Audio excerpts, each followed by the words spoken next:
Hello and welcome back to another Bosh Bostin. In today's video, we're going to be talking about 9/11 and 9/12 after following. With that said, I would like to talk a little bit about 9/11 first before we get into the real video of 9/12. If you would, please remember those that have fallen and keep them in your prayers at all times. It was a horrible day on September 11th, 2001. That 3,000 people died. After 9/11, there was many people that had sadness and grief in their life from all the bad things happening on September 11th, and with that, 9/12 was considerably one of the strongest days in American history, mainly because of the way American life is. And people helped, and that was one of the days that all American flags sold out for the amount of patriotism. There was a lot of people dealing with grief, and the whole world was really rallying around the U.S. and New York, and a lot of places in the U.S., mainly U.S. So the 9/12 Project was made by American television and radio personality Glenn Beck. It was launched about 8 years after 9/11 in 2009, which, I mean, we still needed because it took a while to rebuild from 9/11, and still even 20 years after, we're not totally rebuilt. According to Beck, the purpose of the project was to bring us all back to the place where we were on September 12th, 2001. We're not obsessed with the red states, blue states, or political parties. We're united as Americans, standing together to protect the values and principles of the greatest nation ever created. Because if you look into the news now, it's all about Republican, Democrat, all of that. And this just brings highlights of how really we as Americans should not be considered, oh, we need a disaster to happen to bring us together. We need unity completely and show that we are Americans all the time, or it will get to us and something like this could happen. And it doesn't matter whether you're a Republican or you're a Democrat or whatever. We should just all come together anyways, no matter what your party affiliation is. There's a website that lists 9 principles of the 12 values were derived from the 9/12 symbolized both the day after September 11th, 2001, around September 12th or 9/12, and the project 9 principles and 12 values. According to the website, the 9 principles and 12 values were derived from the principles of the founding fathers. So the 9/12 Project had 9 principles and 12 values that would get us back to the way we were on September 12th, 2001. So the first one is America is good.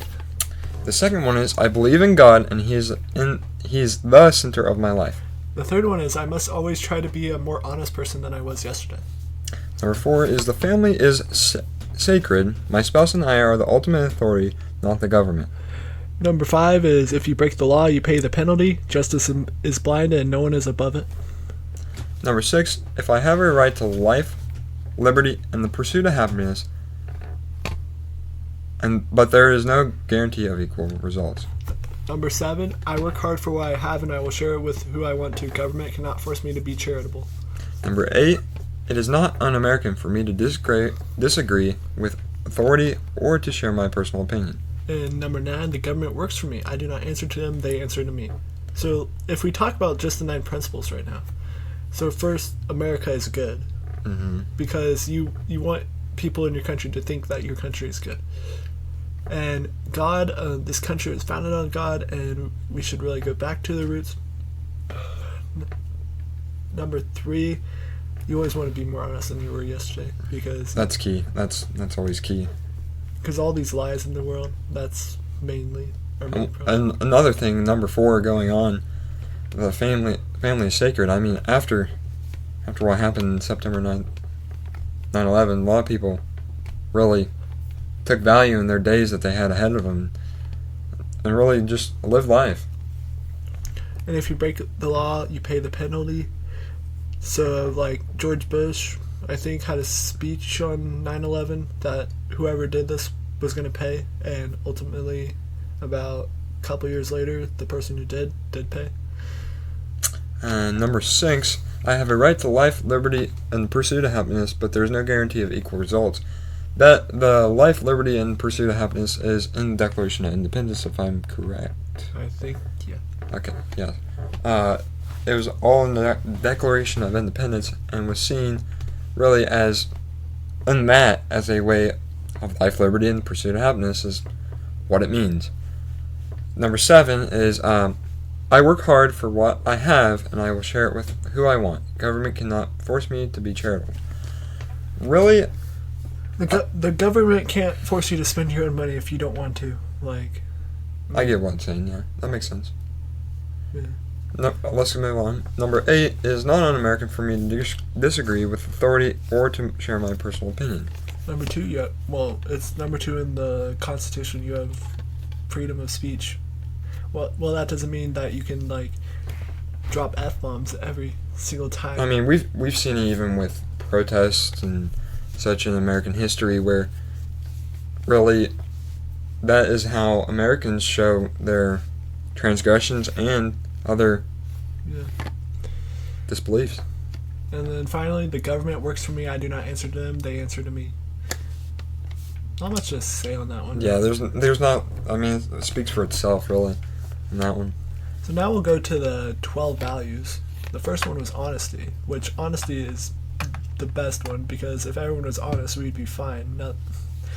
None of this in the news, like how whoever said what or did whatever would really matter, because everyone would be honest. Just how is it in there? Yeah, number 3. I must always try to be a more honest person than I was yesterday. Brings that right back. Moving on to number 2, reverence. I'm going to be honest with you. I really don't know what reverence is. I'm sorry about that. I think reverence is like, I've heard of it. it's like, I think it's like respect for a person. Like, you respect everyone that you meet. Yeah, okay.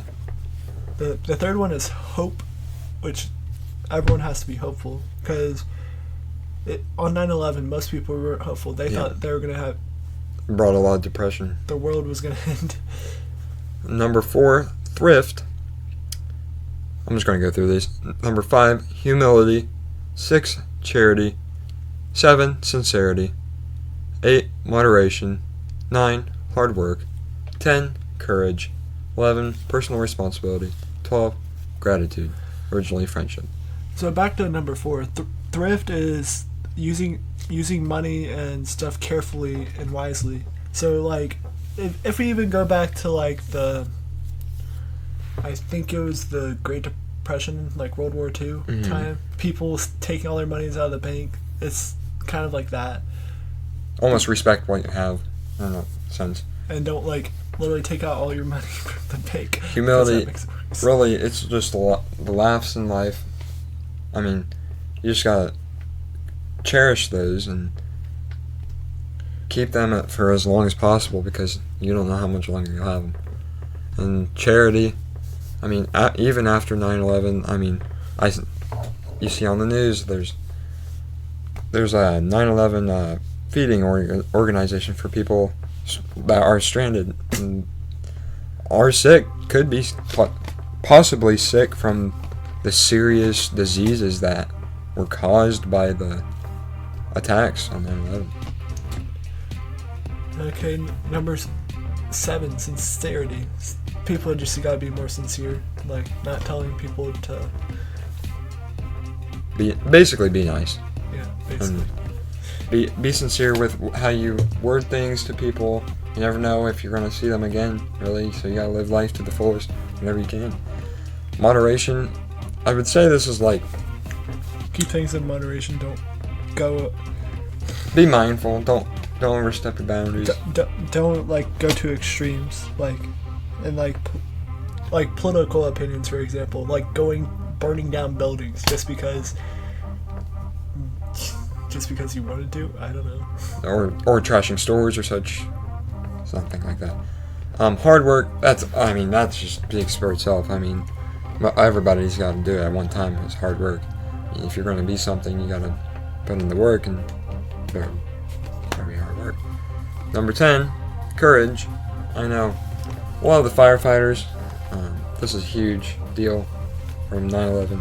A lot of the firefighters put their lives for people that were getting killed, and if they didn't have the courage, all those people would have probably died. yeah. So number 11, personal responsibility. You gotta have personal responsibility for yourself. If you don't have personal responsibility for yourself, then you're not gonna have for many others. Yeah, and then finally number 12, gratitude, which means you're grateful for what you have, basically, before you lose it, kind of thing. That's essentially what, or in this way it says originally friendship. Cherish what friendships you have and what connections you have with people in the world, and how you get to use them. Or basically the golden rule goes with this: treat others how you want to be treated. Okay, well, let's go down here a bit. Some history on the 9/12 Project. 9/12 Project was created as a result of Beck's We Surround Them campaign, a series of segments and specials on Beck's television program in early 2009, which perpetrated to bring back government accountability. Viewers were asked to incorporate these values first in their personal lives, and then expect them of those they elected to office and holding them elected accountable. Basically stating how, I don't know, I'm sure there was probably some people in the day that blamed this act of terrorism on the government. Yeah, probably. I mean, especially today, like the January 6th attacks, some people think that the government is the reason for that happening. And, which I can't say anything for. We can't go left or right. You know what I mean? Yeah. I mean, you can't really say much of anything with that because, frankly, no one knows. Yeah. In my opinion, I don't think anyone knows besides the people in office and that are getting elected. Yeah. The 9/12 Project grew out of that campaign. As a result of the original call, Beck took on his nationally syndicated talk radio show from Ed of New Haven, Connecticut. During the phone call in late January 2009, Ed said that he felt outnumbered as a true conservative in today's political battles. I somewhat see what was happening in this time period. I mean, I'm going to be honest, I was very young in this time period. In 2001, I wasn't even born yet, so that puts you all in a little bit of perspective. You can speak for yourself, Boston. 2001, I was born yet. So, yes, we have not lived through it.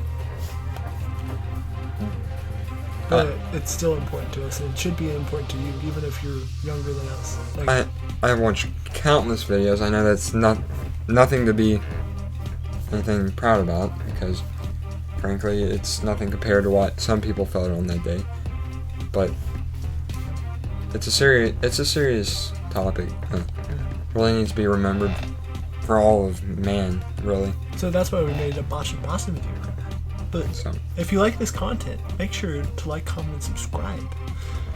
If you would, go ahead and comment on some other cool video ideas that we could do. We just thought we would get in here on 9/11 and bring a little bit of memorial and tribute to those that have fallen and all those that served to help and all those that have died in a serious terrorist attack on democracy and